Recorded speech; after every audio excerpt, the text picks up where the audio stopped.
ሰው ሞቶ እንኳን ብር ካልከፈለ ፍታት አታርጉ።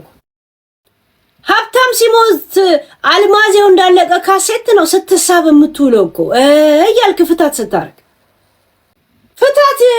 ሀብታም ሲሞት አልማዜው ያለቀ የድሮ የእንትና ማን ነው የሚባለው? የእንትና ዘፈንን እያጠነጠንን ነው የሚመስለው ሲሳቡ ራሱ ዳይሙት ፍታት እንኳን ብር ከሌለው በቃ አልማዜው እንዳለቀ እንትን ያፋጥኑታል። በቃ ወደዚህ ሲጀመር ካልከፈልክ እንትን አይልልም። በየክፍለ ሀገሩ ያሉ ቤተክርስቲያኖች የሚያድሳቸው ሰው እንኳን የለ፣ የሚያድሳቸው እንኳን የለ።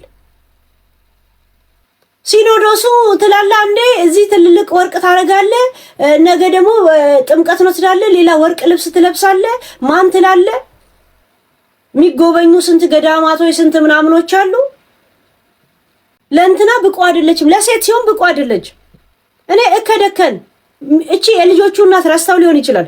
ባገኘውበት ነው ምን እንደማደርገው ቅዱን አልነግራችሁ። ምን አይነት ጥላቻ እንዳለ ለዚህ ሰውዬ፣ ምን አይነት ንዴትና ጥላቻ እንዳለ ለሂሳም አበሻ እንዴት እንደምናደድበት ብታዩ።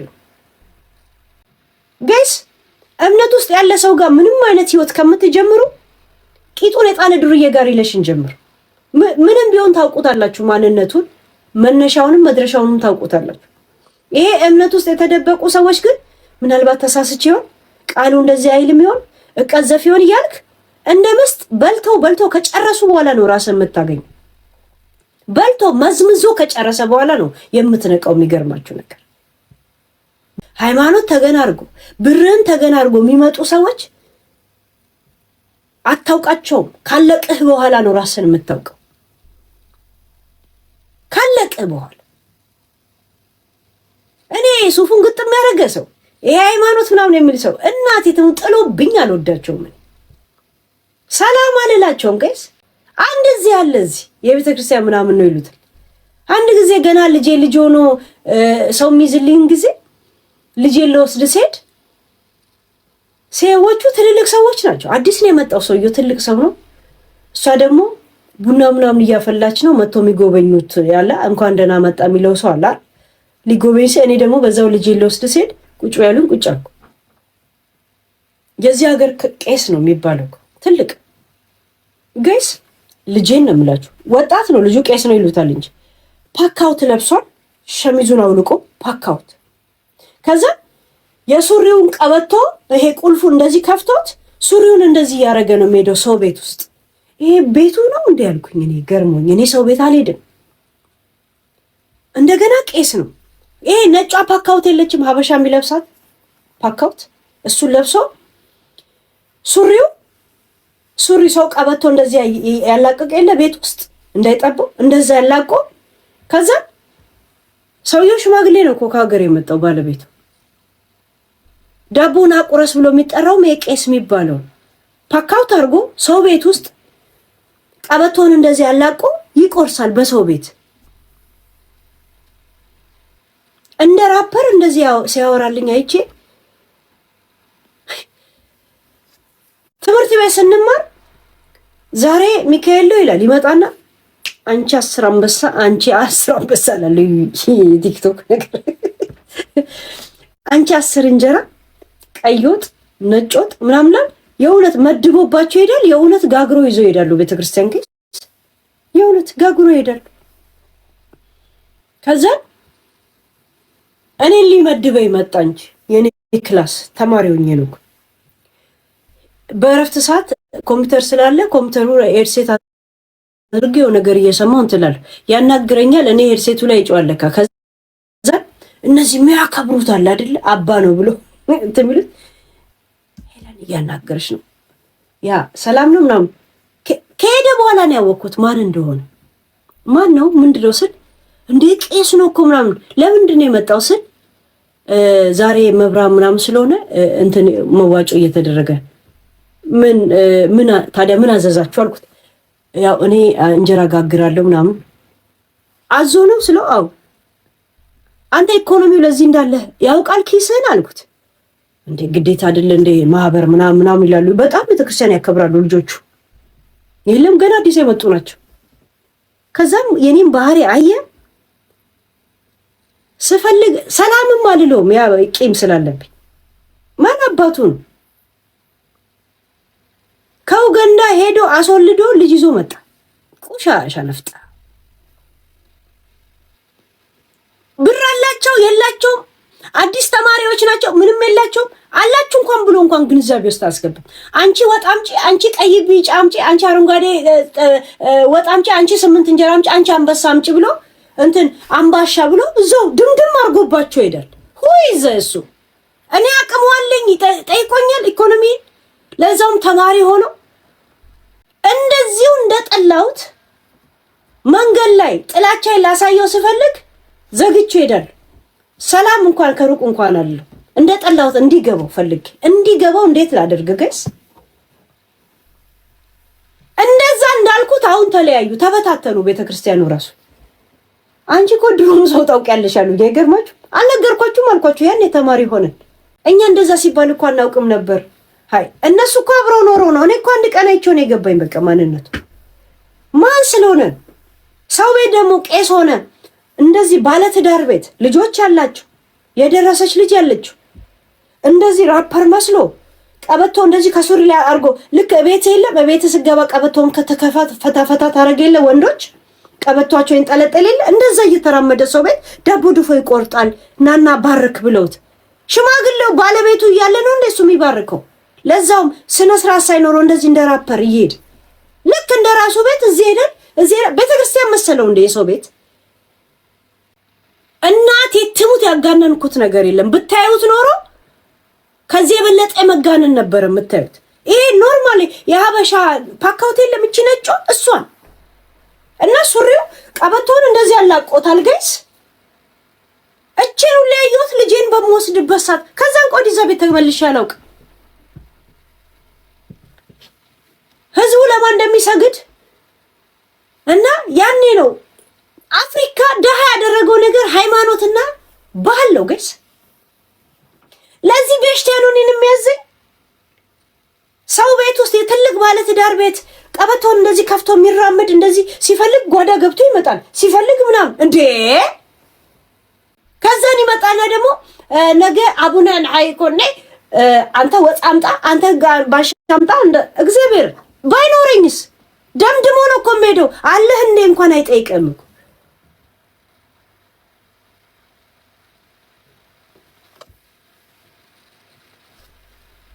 አሁን ከስንት ዓመት በኋላ ሲበታተኑ የነገርኳቸው ሰዎች በዛ ጉዳይ ላይ ሲጠይቁኝ ስነግራቸው አልነገ አንቺማ ቀድመሽ አውቀሽዋል አይሉኝም።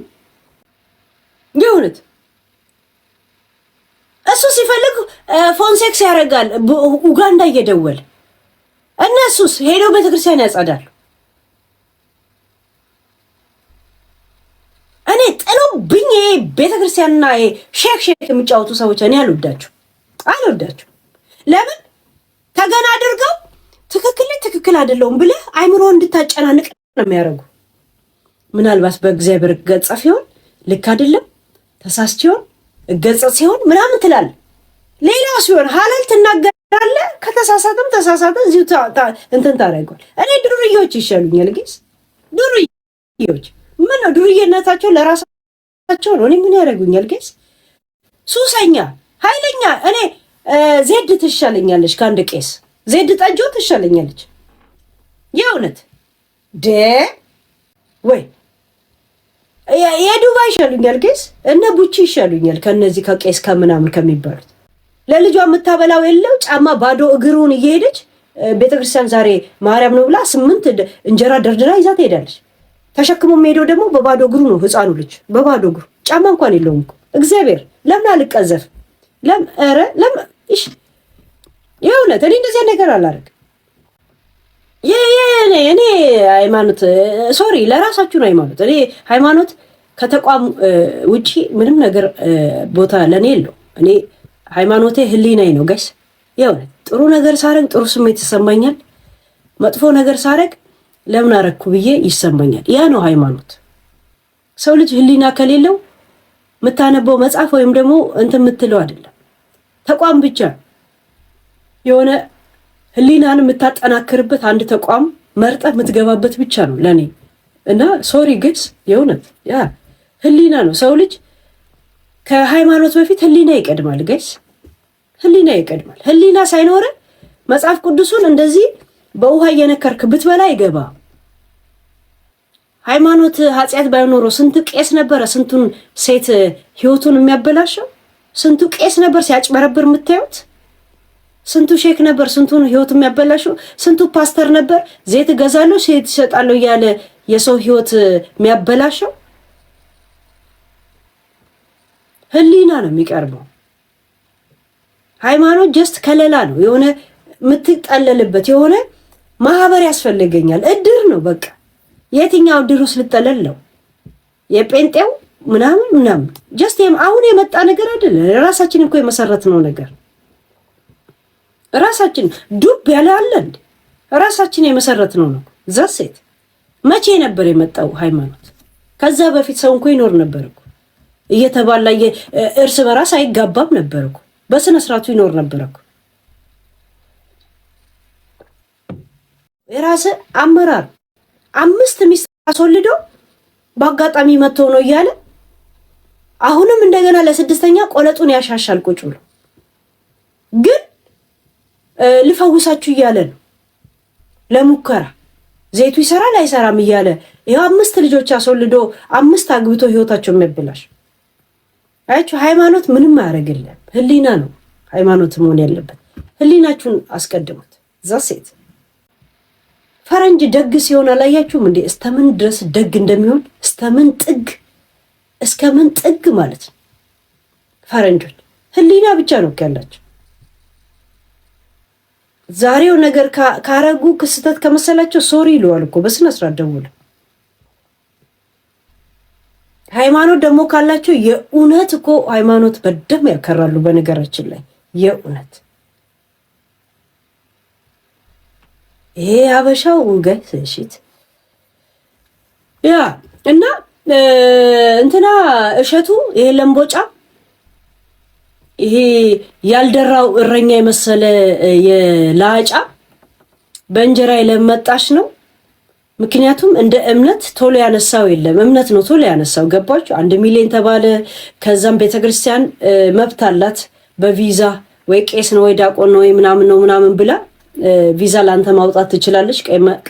ቀይ መስቀል ምናምኖች እንደዚህ ነገር አቅም ስላላቸው አሜሪካ እንዲመጣና እንዲጎበኝ የመጀመሪያ ወረቀቱና ቪዛ ያሰሩለት የላኩለት አሜሪካ ማለት የአሜሪካ የሚገኙ ቤተክርስቲያን ነው። ከዛ በኋላ ማሳደስ ነው የሚጠበቅበት። ምንም ካንሰል የሚያደርጉበት ነገር የለም። ሲያስጠላ እከካ። እሱና ሀቢባ ለምን እንደሚመሳሰሉብኝ አላውቅም። አንድ አይነት ፌኮች ናቸው የተንፈካፈኩ። ሰው ዝም ብሎ በእኔ ምክንያት እኔ ተናግሬ በሁለተኛው ቀን 2 ጊዜ ራሴ ላጠፋ ነው ብሎ አንድ ሰው ከጻፈ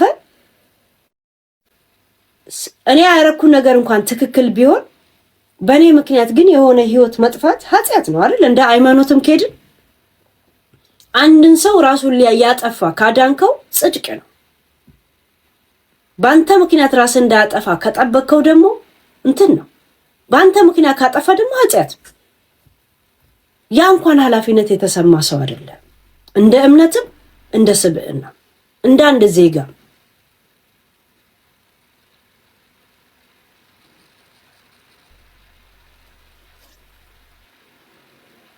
ሚስት ይሄ ሚዲያ ሁላ ቢከሽፍ ትታ ነው የምትሄድ።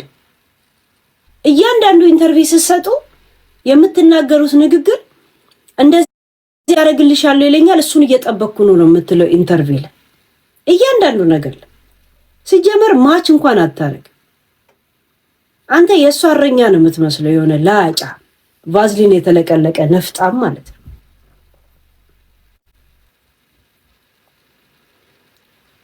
ስለማንቢ የላካችሁልኝ ነገር አለ። አውቄን ያላቀረብኩት አውቄ መንቢ የምታረገውን ይሄ ብላችሁ የሷ እንዳለ መረጃ ላካችሁልኝ። ከምን አይነት ወንድ ጋር እንደምትሄድ አሁን የማፍቅረኛ ናት፣ ማን እንዳሳሳተች፣ የትኛዋ ሴት እንዳለቀሰችባት ምናምን አላቀርበውም። በዚህ ሰዓት አላቀርብ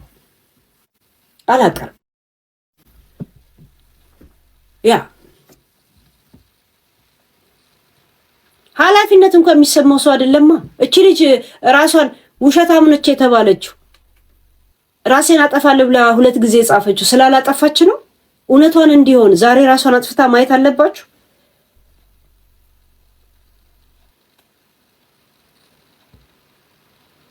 ያ በጣም ትውልድም ገነባ ኃላፊነት ሃይማኖት እንደዚህ ብሎ እንደዛ እንደሚንጫጫው እንደሚለፋደደው ምንድነው? 1 ሰከንድ እንኳን ኃላፊነት አልተሰማው።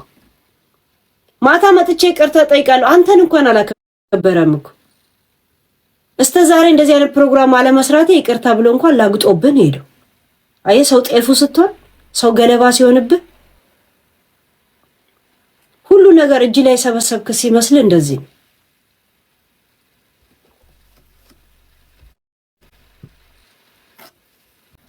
እሷም በሁለት እግሩ በእርግጠኝነት የቆመ መስሎታል። ላጫ የእውነት የደሃ መንፈስ ካይምሮና ከፊቱና ከአካሉ ማይጠፋ ሰው ያዩት እሱ ነው ያዩት።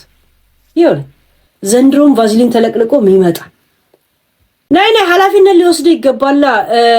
ሲጀመር ልጅቷን ማስታወቂያ ወይም ደግሞ ጥሪ አቅርቢን ያሏት የጋበዟት ሰዎች እንትን ምን ችግር አለ? ግዴታ ከገዳም ነው እንዴ ድምጽ መሰማት ያለበት?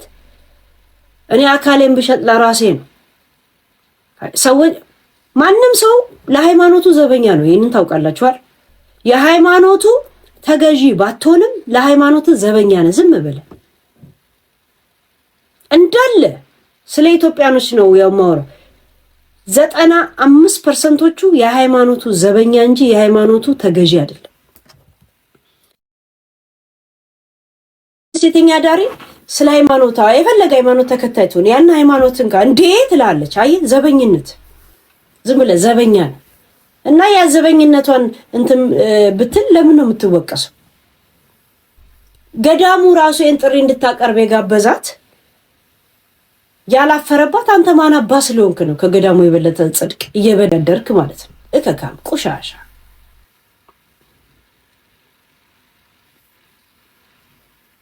የገዳሙ ምርቃት ብለህ ስትሄድ እኮ ሚስትህን ሆቴል አሳረፈ በስነ ስርዓት ቤተክርስቲያኗ ባወጣችልህ ብር ማታ እየነፋት ቀን ደግሞ ቤተክርስቲያን ሄደህ ቪዲዮ ትሰራል። ከነ ጀናባ ሳትታጠብ ራሱ ልክስክስ ሴም ሺት እሷ ስላላገባች ነው ደግሞ እንደደና ሰው እንትን ያደርጋሉ እንዴ? እከካቦች እከደከን ነበረ ብትወቅሰው በአሁን ታይም ካንተ ጋር መቆመው የነበረው አንተ ብሎ ይሄ ማን አንተ ለኦርቶዶክስ